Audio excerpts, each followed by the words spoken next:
Friends, आज पुनः एक बार मैं आपसे चर्चा करूंगा बैग ऑफ बोरोइंग्स पे।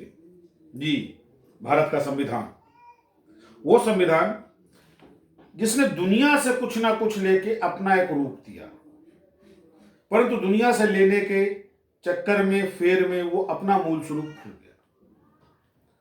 बात करूंगा मैं आज प्रेम्बल की, उद्देशिका। किसी भी संविधान की मूल आत्मा उसकी उद्देशिका होती है, उसका प्रेम्बल होता है, जो ये बताता है कि संविधान का मूल आधार क्या है, संविधान की मूल सोच क्या है, संविधान का लक्ष्य क्या है।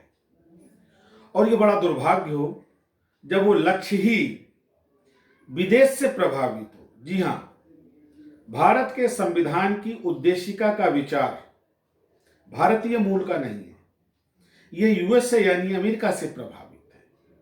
आप समझ सकते हैं कि जिस संविधान की परिचायिका, प्रियम्बल, उसकी उद्देशिका ही विदेशी प्रभावित होगी, उस संविधान का मूल क्या होगा।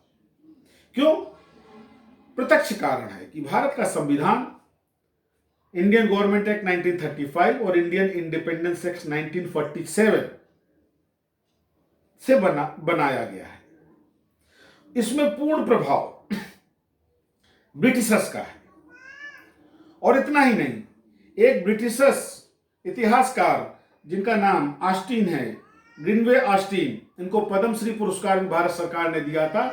इन्होंने एक जगह कहा है कि संविधान सभा कांग्रेस थी और कांग्रेस भारत था। तो भारत का आम आदमी कहां था?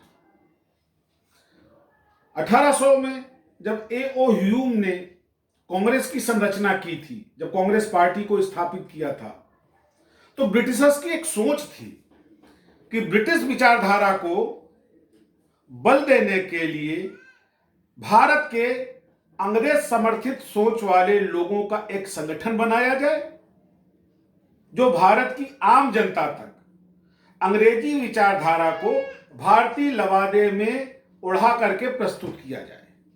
इस उद्देश्य के साथ A.O. ह्यूम ने 1800 में भारतीय राष्ट्रीय कांग्रेस की स्थापना की थी। हालांकि गांधी जी ने एक बात बड़ी अच्छी कही थी।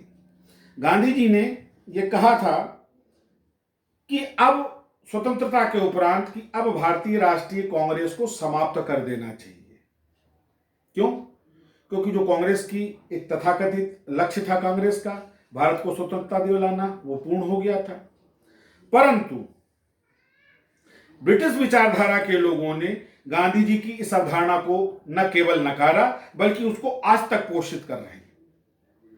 आप सोचिए, किसी पार्टी की स्थापना अगर इस उद्देश्य से हो कि वो शासकों के विचार को अग्रोतर अग्रोतर ले जाए, तो उसमें आम आदमी की रुचि, आम आदमी का रुझान और आम आदमी के हितलाभ कहीं भी समाहित नहीं होंगे। मित्रों, ये बड़ी विशेष बात है कि हम आज तक इस बात से अनभिज्ञ हैं कि जिस संविधान को हम अपना कहते हैं, उसमें हमारा अपना आज तक कुछ नहीं है।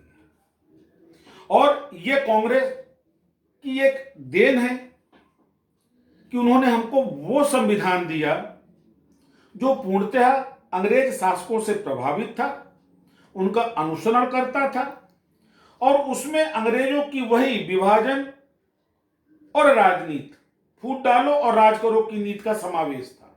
मैं आपसे शेयर करूंगा कि आइवर जेनिंग्स ने बड़ा स्पष्ट कहा है कि भारतीय संविधान निर्माताओं ने भारतीय संघ में अल्पसंख्यक हितों और उनकी भावनाओं को महत्व न देते हुए उनको न्यूनतम रखने का प्रयास किया है। सोचिए कि स्वतंत्रता प्राप्त करने के उपरांत भी अंग्रेजों की ये फूट डालो और राजनीति करो वाली नीति कितनी प्रभावी थी कि हमारे संविधान के बनते समय ऊंच नीच, सवर्ण, हरिजन की यह सोच समाहित की गई, हिंदू मुस्लिम की सोच समाहित की गई, बहुसंख्यक अल्पसंख्यक की बात की गई। तो जो संविधान इस सोच के साथ निर्मित होगा, वो हमारा आपका कितना होगा, ये एक बहुत गंभीर और ये चर्चा का विषय है।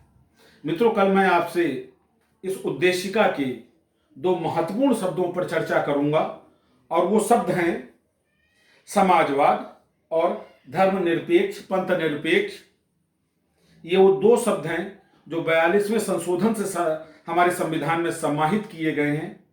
और ये वो दो शब्द हैं जो भारत की मूल आत्मा, संविधान की मूल आत्मा की हत्या भी कर रहे हैं। क्योंकि समाजवाद और पंथ निरपेक्ष की आज इतनी परिभाषाएं हर पार्टी, हर नेता ने दी है कि आज हमारे लिए ये दो शब्द कोड़ में खाज प्रमाणित हो रहे हैं। यदि आप मेरी बात से सहमत हैं तो मुझे लाइक करें, मेरा चैनल सब्सक्राइब करें। नमस्कार।